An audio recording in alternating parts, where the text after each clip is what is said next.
তাইলে চিন্তা করেন এরকম একটা রমজান বেশি আমরা অনেকের চেয়ে পাইছি কিনা। আমাদের চোখটাও বন্ধ করলে অনেক মানুষ নজরে পড়বে কিনা, যারা হয়তো আমাদের চারও কম রমজান পাইয়া দুনিয়া থেকে কি করছে, চলে গেছে। তাহলে শুকরিয়া আদায় করেন এই শেষ সময় আইসা যে আল্লাহ তাআলা আমাকে আরো একটা রমজান দিয়েছেন। প্রত্যেকে মানুষে মাথা রাইখা চিন্তা করেন, নিজের জীবনের হিসাব করেন যে আমার 12 বছর 13 বছর বুঝের বয়স হওয়ার পর থেকে আমি ইবাদত করার মতো কয়টা রমজান পাইছি, আল্লাহ কয়টা দিছেন জানি না, সামনে আর কয়টা রমজান আছে। যদি আফসোসটা দিনের ভিতরে ঢুকাইতে পারি, নিজের ভুলের জন্য অনুতপ্ত হইতে পারি, তাইলে ইনশাআল্লাহ আমার জীবন লাভবান হবে। তাইলে ইনশাআল্লাহ আমি তওবা কবুল হয়ে গেলে মাফ পেয়ে যাব। আর যদি ভালো কিছু করে থাকি সেটার জন্য কি করব, আল্লাহ তাআলার কাছে প্রশংসা করব, আল্লাহ তাআলার শুকরিয়া আদায় করব যে আল্লাহ আপনি আমাকে দয়া করে মায়া করে আরো একটা রমজান দিবেন, আল্লাহ সামনে আরো রমজান আমারে দান করুন।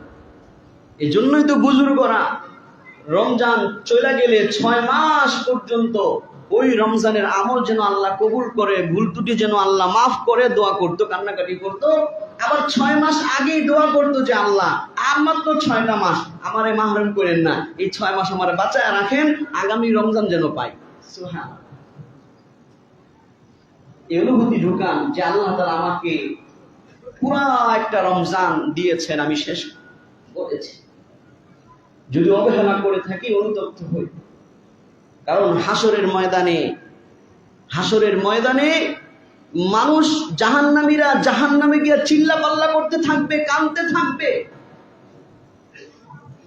আর বলতে থাকবে আয় আল্লাহ জাহান্নাম থেকে বের করে দেন, না আমাল সলিহান গায়রুল্লাযী কুননা না'মাল, আল্লাহ বের করে দেন, এখন গিয়া আমি নেকের কাজ করব, দুনিয়াতে গিয়া যেই নেকের কাজ আগে করে আসি নাই আল্লাহ। কিন্তু আল্লাহ কি সময় দিবে? আল্লাহ পাক বলবেন আওয়ালাম নুআম্মিরুকুম মা ইয়াতাযাক্কারু ফীহি মান তাযাক্কারা, ও আমার বান্দা আমি কি তোমাকে এই পরিমাণ বয়স দেই নাই যেই পরিমাণ বয়সে চাইলে তুমি আমি আল্লাহকে স্মরণ করতে পারতা।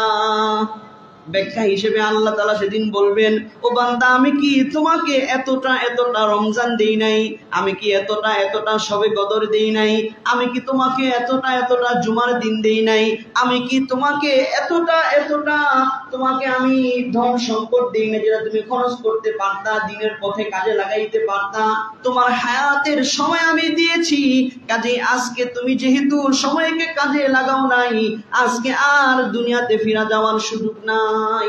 ফাযুকু, ফেরেশতারা বলবে যে আজকে তুমি আযাব